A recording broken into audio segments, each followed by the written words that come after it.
The golden autumn sun cast long shadows across the bustling streets of Chicago as I stood on the sidewalk, keys trembling in my hand. After 26 years of living in the suffocating embrace of my small Alabama hometown, I was finally here, in my own apartment, in a city where nobody knew my name or my secrets. "Riley, honey, are you sure you have everything you need?"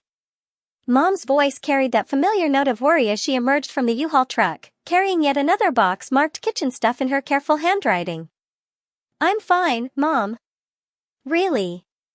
I forced a smile, though my heart was hammering against my ribs for reasons she couldn't possibly understand.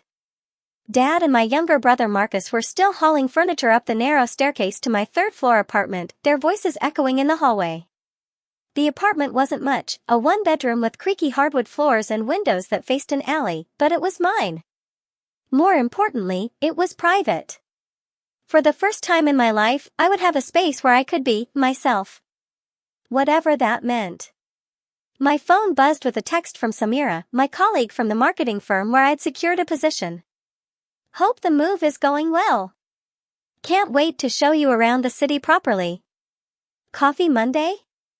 I met Samira during my interview process 6 months ago. She was 31, brilliant, and had this infectious laugh that made everyone in the room feel like they were part of an inside joke. What struck me most was how effortlessly she moved through the world, confident in her own skin in a way I'd always envied. "Who's texting you with that grin?" Marcus appeared beside me, sweat beading on his forehead from the moving work. At 22, my brother had inherited Dad's broad shoulders and easy confidence. Everything seemed to come naturally to him: sports, dating, being comfortable in his own body. "Just Samira, a friend from work," I replied, pocketing my phone. "Ooh, Samira," Marcus waggled his eyebrows. "Sounds promising. About time you started dating again after that disaster with Jessica." If only he knew that Jessica had ended things because she'd sensed something was different about me, something I couldn't even articulate to myself, let alone to her. She'd said I seemed disconnected, like I was playing a role instead of being myself. She wasn't wrong. As the afternoon wore on, my family helped me arrange furniture and unpack boxes. Mom fussed over the kitchen, Dad grumbled about the building's lack of elevators, and Marcus explored every corner of the apartment with the enthusiasm of someone who'd never lived anywhere but our family home. But all I could think about was the large, empty closet in the bedroom. Soon, very soon, that closet would hold secrets I'd been carrying since I was 12 years old. It was during a sleepover at my friend Tommy's house that I'd first experienced it. His older sister Chloe had left some clothes in the guest room, a sundress with tiny flowers, soft and feminine and nothing like the rigid jeans and t-shirts that filled my own wardrobe.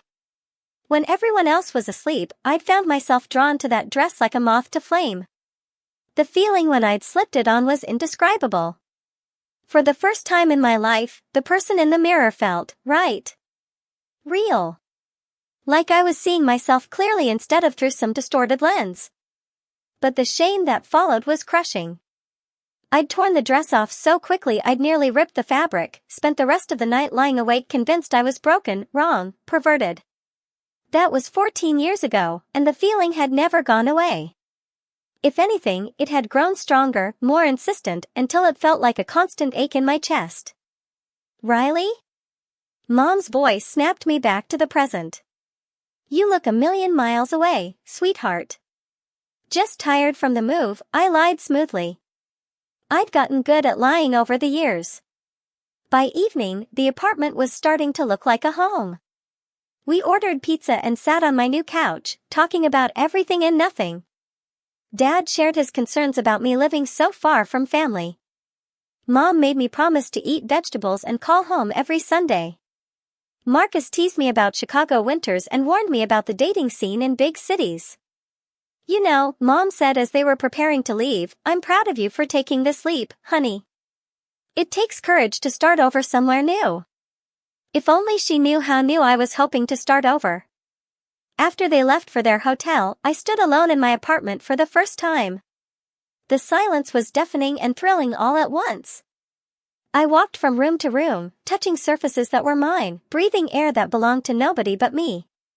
That's when I noticed the envelope that had been slipped under my door. "Welcome to the building." I'm Alejandro, your neighbor in 3B. If you need anything or want to grab coffee sometime, don't hesitate to knock. Hope you love the neighborhood as much as I do. Alex. My stomach fluttered with anxiety. Neighbors meant potential witnesses, complications, questions. In my hometown, everyone knew everyone else's business. I'd moved to Chicago partly to escape that fishbowl existence, but the reality of having people nearby who might notice things was suddenly overwhelming. That night, I lay in my new bed staring at the ceiling, my mind racing. Tomorrow, my family will fly back to Alabama. Tomorrow, I will truly be alone for the first time in my life. And tomorrow, I could finally start exploring the part of myself I'd kept locked away for so long. I'd done my research over the years, hours and hours of secret internet browsing, always in incognito mode, always cleared from my history. I knew what I needed: the right undergarments, shapewear, makeup, a wig, clothes that would fit my frame. I'd memorized sizing charts and makeup tutorials. I'd dreamed about this day for years. But now that it was here, terror and excitement warred in my chest. What if someone saw me shopping? What if I was terrible at it? What if the fantasy was better than the reality? What if I was wrong about who I was? As Monday morning arrived, I found myself getting ready for my second day at the marketing firm with unusual care. I'd met most of my colleagues during my first day last week, but today felt different. Today, I was truly starting my new life. The office was modern and bustling, with exposed brick walls and large windows that let in streams of natural light. My cubicle was small but had a view of the street below, where people hurried past with coffee cups and determined expressions. "Riley!" Samira's voice called out as I settled in with my laptop. She approached with 2 steaming cups. "Thought you might need extra caffeine after moving day. How did everything go?" "Really well, actually. My family helped, so it was pretty smooth." I accepted the coffee gratefully. "Thanks for this." "No problem. So, ready for me to show you the best parts of Chicago? I was thinking we could explore the shopping district this weekend. There are some amazing places I think you'd love." Shopping. The word sent a jolt through me. That sounds great. Perfect. "Oh, and there's someone I want you to meet." She gestured toward a woman with striking red hair who was heading our way. "This is Maya, our senior designer." "Maya, this is Riley, the new marketing coordinator I told you about." Maya extended her hand with a warm smile. She was probably in her late 20s, with an artistic flair evident in her vintage dress and carefully applied makeup. "Nice to meet you, Riley. Samira's been excited about you joining the team." As we chatted, I found myself studying Maya unconsciously, the way she moved, spoke, the confidence in her gestures. There was something graceful about her that I found myself wanting to emulate. "You know," Maya said as our conversation wound down, "if you're ever interested in exploring Chicago's art scene, I'd be happy to show you around. There are some great galleries and vintage shops that most tourists never find." "I'd love that," I heard myself say, though my pulse quickened at the mention of vintage shops. As the day progressed, I threw myself into work, grateful for the distraction. But my mind kept wandering to the weekend, to Samira's offer to go shopping, to the possibilities that lay ahead. During my lunch break, I found myself walking past store windows, studying the mannequins displayed behind the glass. At a boutique called Bella's Treasures, I stopped completely. The window display featured elegant dresses in jewel tones, accessories that sparkled in the afternoon light, and shoes that looked like they belonged in a fairy tale. A woman inside the store caught my eye and waved. She looked to be in her 50s, with silver-streaked hair and kind eyes. Without thinking, I waved back, then hurried away, my cheeks burning with embarrassment. That evening, I returned to my apartment with a mix of determination and terror coursing through my veins. I needed to take the first step, but I couldn't do it alone. I needed someone I could trust, someone who might understand. My thoughts turned to Samira.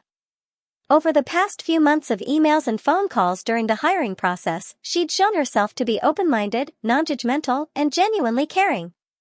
She'd mentioned having friends from all walks of life, had spoken passionately about acceptance and authenticity. But telling someone, actually saying the words out loud, felt impossible.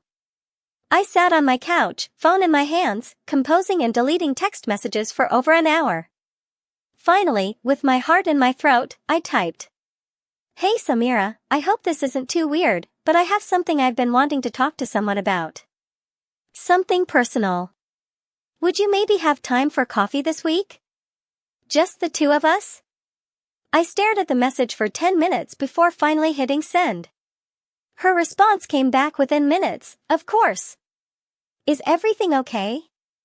We could meet tomorrow after work if you want. There's a quiet cafe near the office called The Daily Grind. Whatever it is, I'm here for you. The relief that washed over me was overwhelming. Tomorrow, I would take the biggest leap of my life. That night, I dreamed of mirrors and dresses, of transformation and truth. I dreamed of finally becoming the person I'd always known I was meant to be. But I also dreamed of judgment, of rejection, of losing the few connections I'd managed to build in this new city. When I woke up, sunlight was streaming through my windows, and I knew there was no turning back. Today was the day I would begin to tell my truth. The Daily Grind was exactly the kind of place I'd hoped it would be, tucked away on a side street, dimly lit with mismatched furniture and the comforting aroma of freshly ground coffee beans. I arrived 15 minutes early, my palms sweating despite the October chill, and claimed a corner table where we could speak privately. I'd barely slept the night before, rehearsing different versions of what I wanted to say. How do you tell someone that the person they think they know doesn't really exist? That you've been wearing a mask for 26 years? Riley! Samira's voice cut through my spiraling thoughts. She approached with her characteristic warm smile, but I could see the concern in her dark eyes. You look like you haven't slept. What's going on? Thanks for meeting me, I said, standing awkwardly to hug her. I got you a latte, 2 sugars, right? Perfect, thank you. She settled into the chair across from me, her expression gentle but attentive. So, what's this mysterious personal thing you wanted to talk about? You've got me worried. I stared down at my hands, wrapped around my coffee cup like it was a lifeline. This is really hard to say. I've never told anyone before. Hey! Her voice was soft, reassuring. Whatever it is, I'm not going anywhere. You know that, right? The kindness in her voice nearly broke me. I took a shaky breath and forced myself to look up at her. Samira, I think. I know that I'm transgender. The words hung in the air between us like a bridge I couldn't uncross. Samira's expression didn't change, but I saw her eyes widen slightly. I've known since I was a kid, but I've never had the courage to do anything about it, I continued, the words tumbling out now that the dam had burst. Moving here was supposed to be my chance to finally explore who I really am, but I'm terrified. I don't know where to start, and I can't do it alone. Samira was quiet for a long moment, processing what I'd shared. Then she reached across the table and covered my hands with hers. Thank you for trusting me with this, she said quietly. That must have taken incredible courage to say out loud. I felt tears prick at my eyes. You're not, you don't think I'm crazy? Crazy? Riley, no. God, no. She squeezed my hands. You're brave. And I'm honored that you felt safe enough to tell me. I don't know what I'm doing, I admitted, my voice barely above a whisper. I've done research online, but actually taking steps to transition, or even just to explore, it feels impossible. Samira was thoughtful for a moment. What feels like the most important first step for you? I want to try presenting as female. Just to see how it feels.